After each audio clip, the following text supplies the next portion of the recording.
Hey everyone, it's Hydro Pump here. A couple weekends ago, there was a wind up format tournament. It was YRS 55, and I was able to win that tournament. And there was 39 players. Again, this was for a wind up format, and this is like right after the ban list, October 2012. Uh, and the tournament was Swiss, so I was able to sneak in at 8th here. I think I went 4-2, and then I got 8th. I lost like the 4th round and the 6th round. I lost the 3rd or the 4th round, I can't remember. But my losses were to Gladiator Beast first, and then I lost to Gear Machina the final round. But I was pilot playing Dark World, and here's the top 8 decks. We can run through the decks real quick. And I will go over mine and just talk about it. But it shows like all the different decks here out of 39.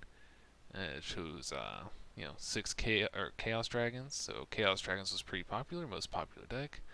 5 Dino Rabbit, pretty popular deck. 5 Dark World, a lot more Dark World than I was expecting, to be honest. The deck wasn't really that popular during the format. Um, but I definitely thought it was a really good deck at the time. You got 5 Windup, so 5 Dark World, 5 Windup. So the top 4 were pretty evenly spread. That's about 20 players, and then it goes get a bit more rogue. We have 2 Machina Karakuri Geargia, 2 Machina Geargia, and Geargia. So technically, you can kind of count these all 3 as like one deck because they're all Geargia based.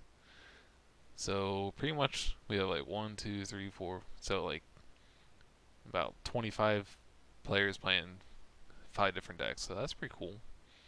And we had 2 Heretics, 2 Agents, Chaos Zombies, Fusion Burn. I played against a Fusion Burn deck. It was interesting.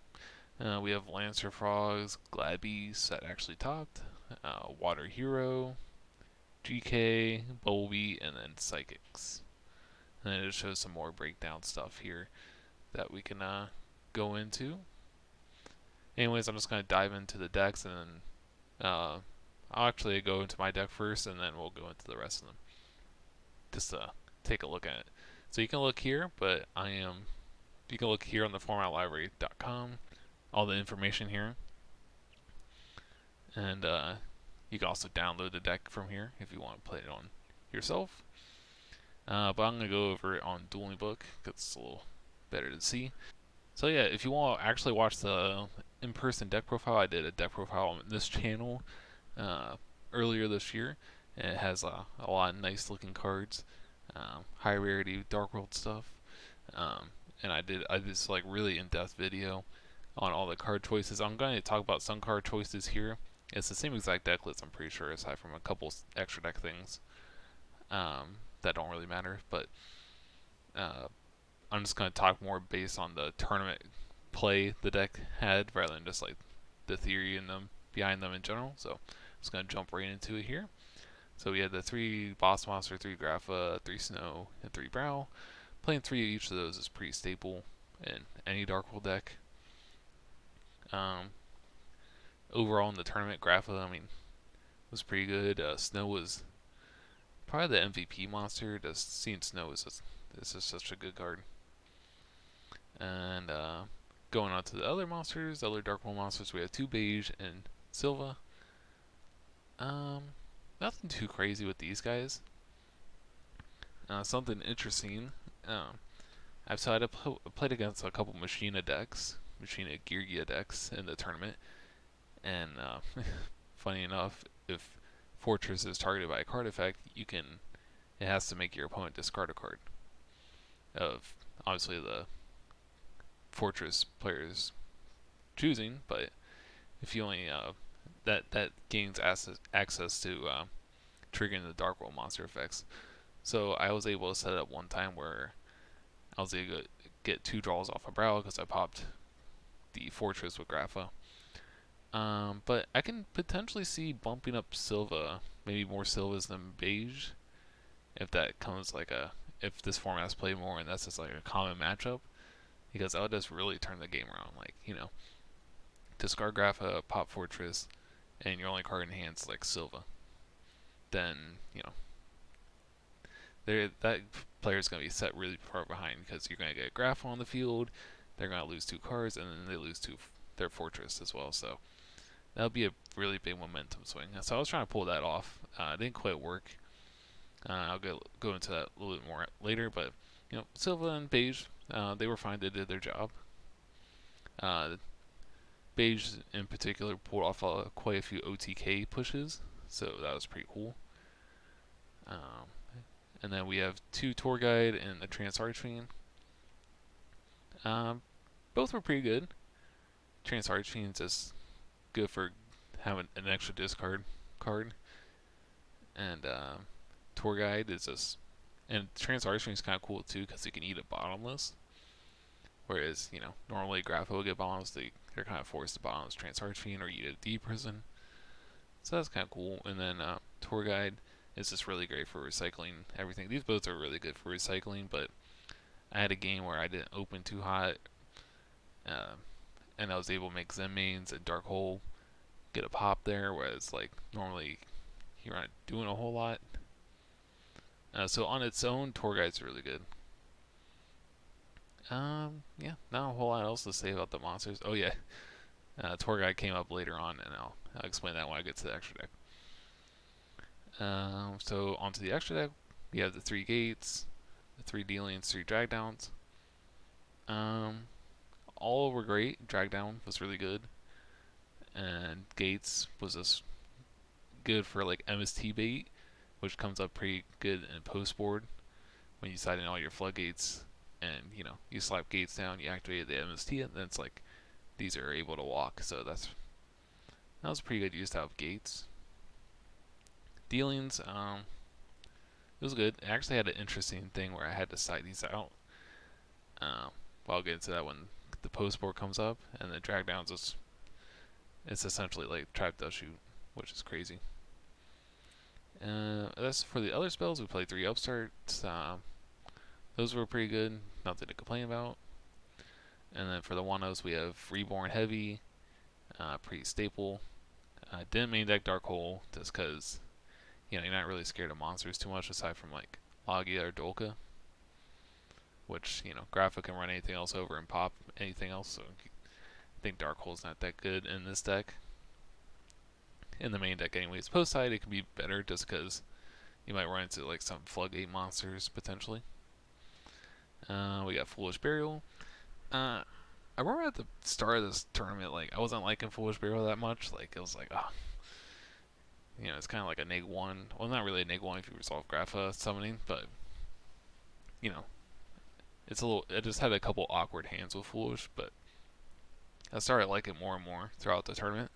I always ran Foolish, but I'm not really sure what I would run in place of Foolish, but it's just really good to get Graph online. It's like a somewhat okay hand. Like you just need to resolve a virus card going first, and Foolish is really good for setting that up. And then Alara Darkness, great for digging, and sets Trance Archfiend and Tour Guide up pretty well. And then the God card Destruction. Pretty much anytime.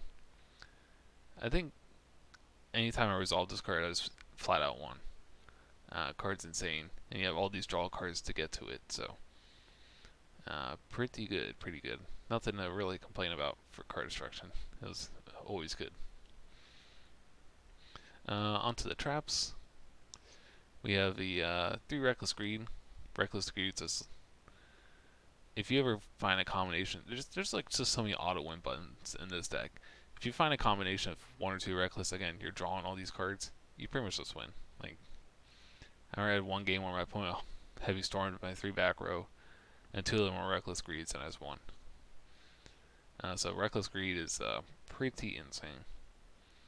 And we got the 1-in-1 virus cards. This looks kind of weird, probably, but they were both really good in the tournament.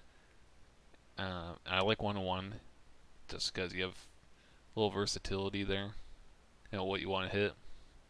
and both are pretty good against pretty much all the decks this format. Windups, um, Rabbit, Girgia, they all have small monsters. Even Chaos Dragons, they have some small monsters like Reiko and stuff like that. Uh, and E-Virus is just crazy as well, just hitting all traps. Can't activate Starlight Road or something. Spells. Um, there's really versatile cards, and then like you get to see what your opponent's playing with through dealings, through drag down first turn. So if you ever go first with like, if you go first with these cards set up, you probably just win. So could potentially save for more, but I don't want to like brick on these too much. I do side more copies. Uh, just if I want to hit a particular deck even harder. Just because, again, if you resolve these cards, you pretty much win. So yeah, I'd say the best cards in the deck were Card Destruction and the Virus cards. Just outrageous cards. And then we had Solemn Judgment. I'd say it's a staple. It's just really good. It's that and Starlight Road does really good defense. Uh, just because a lot. If you're not playing these cards, you're just leaving yourself exposed a lot. Just because if you go drag down, you have to set your whole back row. You have gates on board. You're just leaving yourself like really exposed to like a board wipe, which is like pretty much the only way a lot of times your opponent can get back in the game through like a dark hole or a heavy storm. That's pretty much all they got. And then Torrential Tribute. This is probably I don't think I resolved this card at all during the tournament. There was one time where it would have been good, but like it was okay. Like a lot of times when I had it, it's just like it was either win more, or I was like already in a good position, so I didn't need to activate it. So this was probably like the most lacking card, and I mean it's not even that bad in this deck because Grapha floats. So it's not like you're like losing anything from a torrential. It's just I don't know. It didn't really perform all that well. So I'm not really sure what I would replace for it, but anytime I saw it, it just didn't really help. As for the side deck, well, I'll go over the extra deck real quick. Stardust, obvious for Road, 2 Heliopolis. This card was really good for just pulling off an OTK a couple times. Levier. I never made a second Levier. I never made a second Heliopolis either.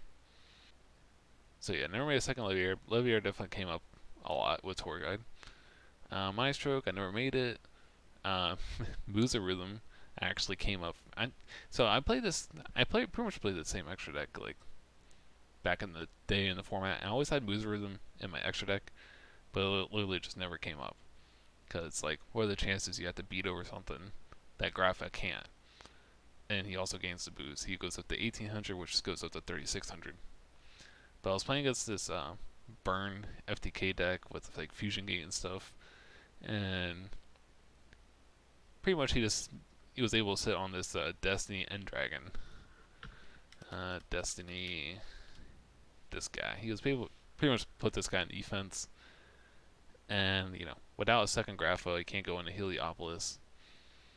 So you have to find another way to beat over it. And so yeah, this guy finally came up, and he really helped. He helped seal the deal. So that was really cool. I was really happy I was able to make this guy summon Tour Guide, make him beat over it, and yeah, go to win the game.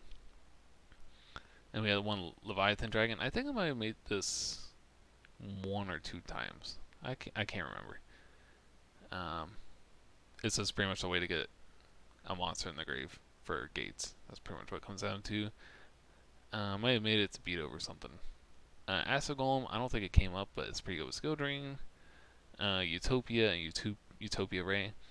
Now my deck profile I did, like IRL deck profile for this deck, I had like Cowboy and Dweller in there, but they're not technically legal for this format, which is fine. They're not really too important, but I just put Utopia into Utopia Ray in there for like the cheese factor. Like it's kind of like Cowboy, where it's like, this can potentially win you a game. So I figured to put it in there. Steel Storm Roach didn't really come up, but it would have been good if I played against Chaos Dragons, which I didn't. If you happen to get like Trans Archfiend and Beige on board online, then it could be good there. Tempo. I think there was one situation where I could have made it, but I didn't. I decided to go with like Zen mains, I think. So that leaves me with the Zen mains. I think I made it one time, maybe once or twice. And I pretty much made Zen mains. He had like a set gear armor in the back row. I summoned Tour Guide, made Zen mains, Dark Hold, and then Enphase popped his back row, which was like a Dust Tornado or something. So that was pretty cool. As for the side deck, we had Dark Hole. I pretty much brought this in against like Logia or Dolka Dino Rabbit decks. So it was nice there. Just bait those cards out. 3 MST, this came in a lot. It was pretty decent. Just, stop some floodgates like macro and stuff like that. Had a couple of games against Dino Rabbit, I believe, where it's like I was able to, Grapha pop his one back row and MST the other, and it's clear all his back row. So that worked out pretty well. Dark Smog, this was surprisingly, surprisingly decided this in a lot. This was a really good card. Just really flexible. People don't really see it coming, and it's just a great way to get it's kind of like Dark World Gates, just like constant discard fodder every turn, and while it's being a DD Crow. So I decided this in against Machinas, because not because it's good against Machina Gear, but I realized he was siding Gemini Imps against me, 3 of them. So I took out pretty much all the discard cards where that would trigger Gemini Imps. I think I sided out 2 Dealings, 3 Drag Down. This is like going second as well. Sided those out, and so I took those 5 out. And I brought these in. I kept 1 Dealings, I think, just because I had to search it. And like a read that, he has a MST for Gates or something like that. So I just kept 1 in. But anyways, he like bricked on 3 Gemini Imps, and I had Dark Smog to like banish his fortresses and stuff. So it was really good. And if I were to run more Sylvas, this card would be really good for resolving Sylva's effect. His second effect, just because you can go Grapha, you can go Dark Smog, discard Grapha, and then pop Fortress, discard Sylva, then the rest is history. Whereas like if you're doing the other discard cards, it's kind of awkward because to set that up because you're drawing a card, so it's a little harder to form your hands the way you want them to be, so you get that discard effect with your Dark World monsters. So yeah, Dark Smog was pretty cool. I'd say it's the best side deck card, surprisingly. Historically, I would probably bring this in against like Dark Worlds or Inzector, but I actually found myself bringing it in a lot. So that was pretty cool. 1-in-1 more virus. Obviously you bring deck dev against the wind up deck or Eradicator versus the trap decks and stuff like that. Kind of depends on the matchup. They just bring your they're really good just going first. So yeah, these cards are just insane. So bringing more copies in is just really good. Dust Tornado is kind of just more copies MST. You might be a little bit overkill, but like most games when I'm going second, I'm siding out Reckless Grease and Drag Down, so you're kind of siding out a lot. And you can't really play if your opponent has Macro Cosmos or just like a bunch of bottomlesses. So it's always good to clear back row. So these cards are pretty good against stuff like Dino Rabbit, because that deck just doesn't really stand a chance without like having an insane amount of rabbits online to make Logia or Dolka, and then macro on top of that. So if you clear macro, you're probably in a pretty good position to win. 3 Warlords. Didn't get decided in a whole lot. It came in really clutch against Dino Rabbit, and it was really good against windups. Like this card is just an absolute blowout against both those decks. So this is what I was talking about, where your Gates gets the MST bait, and then it lets your Warlords walk, and then you just kind of Warlords plus Grapha. I'm like, you're not losing. They have nothing to beat over Grapha really. So pretty insane card. And then Skill Drain is pretty good too. It's just another floodgate. Um, and it's just, you know, again, graph up plus skill drain. You're probably just not losing. So yeah, that's the deck. I'm probably gonna go make match videos of like all my games I had and then go over those. And yeah, so that would probably be another video.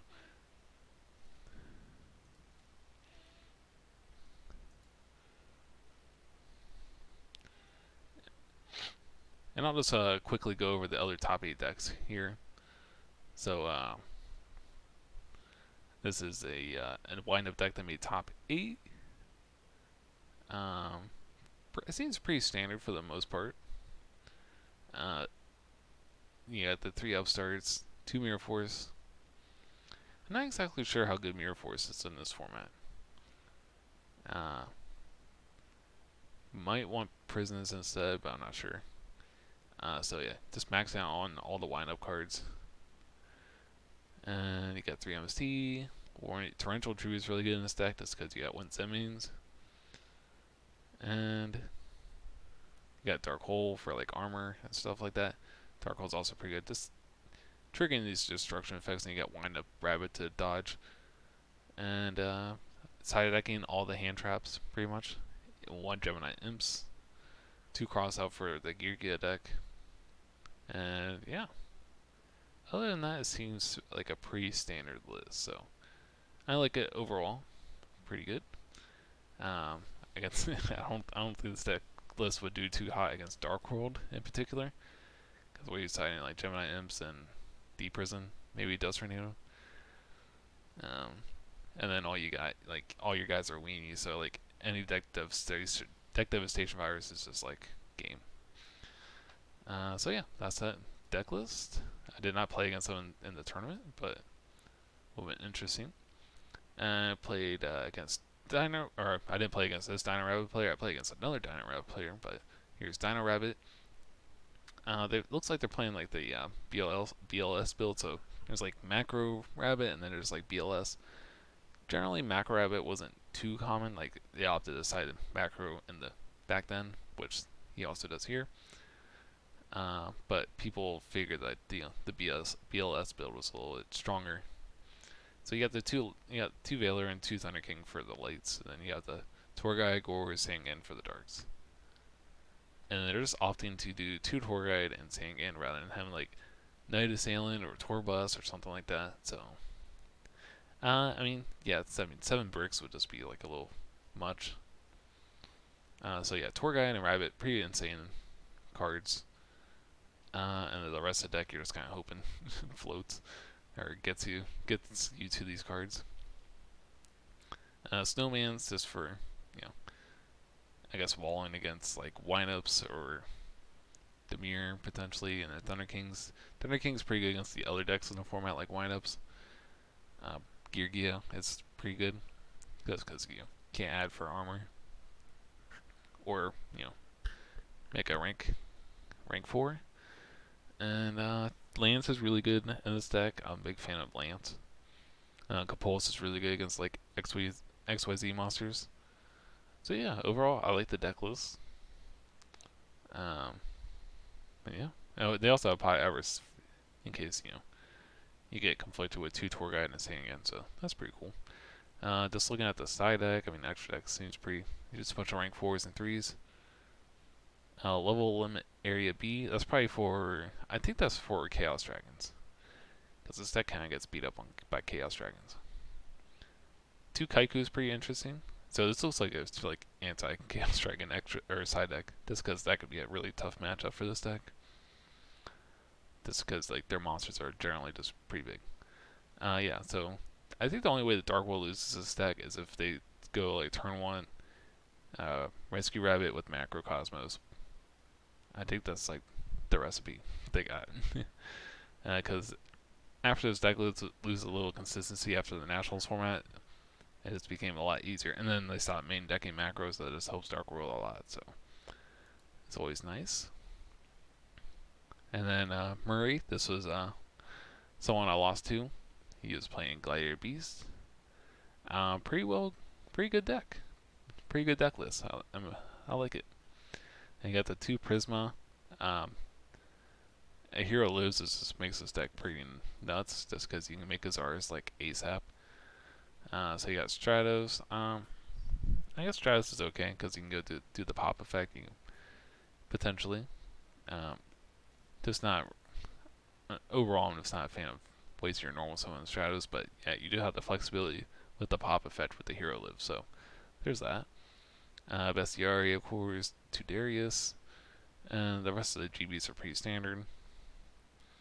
Test Tigers, 3 Lance. 3 Lance is just kind of broken in this deck. And you got 3 Safe Zone, 3 Chariot.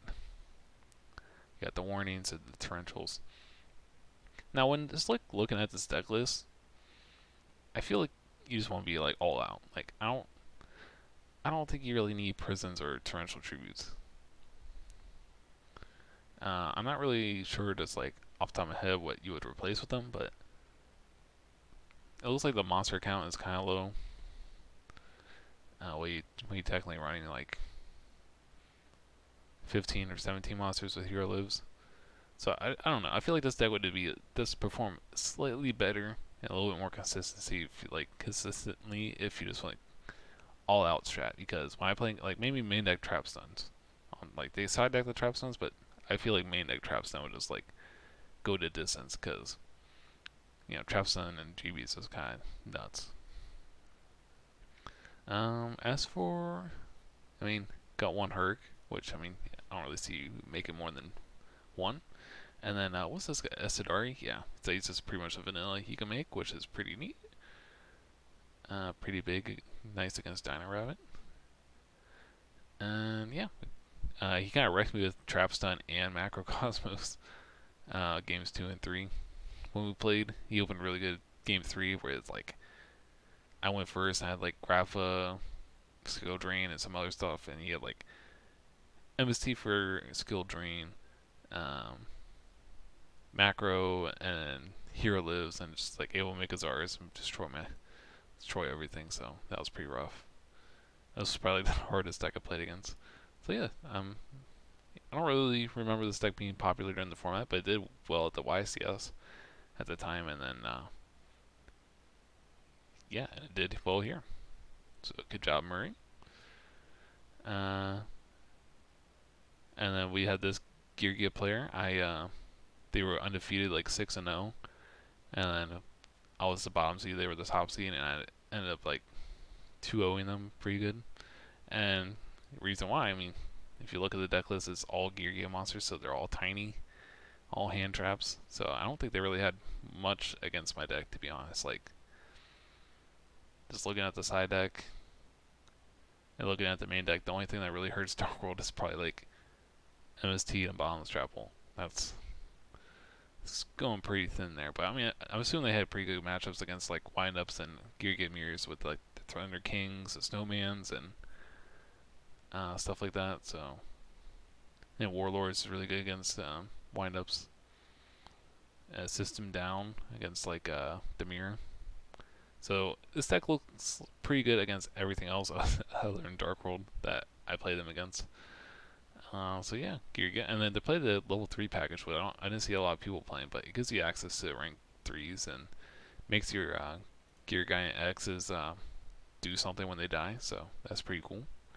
Little floating capabilities there, keep the deck flowing, rather than just using another engine, so that's pretty interesting. Pretty interesting deck list overall. And then yeah, getting into the top 4 here, we have Rodney Sinnington. I played against them. This was my loss in round 6. So I lost to Murray in like rounds 3 or 4, and then I lost to Rodney in round 6. And then they were playing Machina Girgia. Pretty good deck list overall. There's a lot of monsters. 20 plus it looks like, which is pretty good. You have a lot of Girgia monsters, and you have 2 cannon for the fortresses. So this deck was a little bit harder for me than the other decks, just because to play against, because you're kind of playing 2 different decks. You have the fortresses, and then you have to deal with the Girgias as well. So fortress can kind of float like Grapha, So maybe if I had like more Silvas, this match will be a lot easier just because you can pop this and then Silva can do his thing. Thunder King isn't too bad to deal with for me, but Thunder King is just really good against the other decks. So is Maxi. And then Compulse got me a couple times against them, and then this Dust Tornado was kind of pesky too. So overall, interesting deck list. Got Soul Taker, 3 Gemini Imps, so in one of our games, I think it was a top 4 match, they sided 3 in Imps, I sided out all my discard cards, and they bricked on 3 Gemini Imps, so that was pretty hilarious. And they decided 3 Soul Drain as well, where for me MST and Heavy Storm would be pretty good. So interesting, there's no Starlight Road. There's just like a lot of floodgates here, and your only protection card is Solemn Judgment, so pretty interesting there. I feel like you would want that protection. Just a little bit more defense, but you know, you have a lot of offense going on here, so you can kind of span the board and get the game over quick enough with the floodgate. Should be good to go. Already, and we have Ultra Plants, Chaos Dragons. I watched this. The only match I caught was his top 4 match against Windups, and it was rough. He got comboed game 1, and then game 2, like, it just didn't have anything good. So, but overall, I think he did pretty good. He got 3rd place. Bunch of Chaos Dragons. I'm not really a Chaos Dragon enthusiast, but, you know, you have a lot of boss monsters. You have BLS, Chaos Torque, Dad, Red Mid. So just a lot of boss monsters, and then you have the Light Swords of Fuel for those boss monsters. No Maxi in the main deck. You have it on the side. I assume Electric Virus is for like the mirror. I would have to assume. Maybe Geargia, if you could take their Geargiano or their Geargian X. Gemini Imps for Dark World, and yep. And then, you know, to go into the extra deck, I saw him make this once against someone. It's pretty good. It's like a monster reborn for one of your dragons, which is kind of cool. Yeah, this deck is pretty interesting. It did well at the YCS at the time. It did well here. So, and then for like the second place deck, we have another wind-up deck, and this is the only wind-up deck I played against throughout the whole tournament.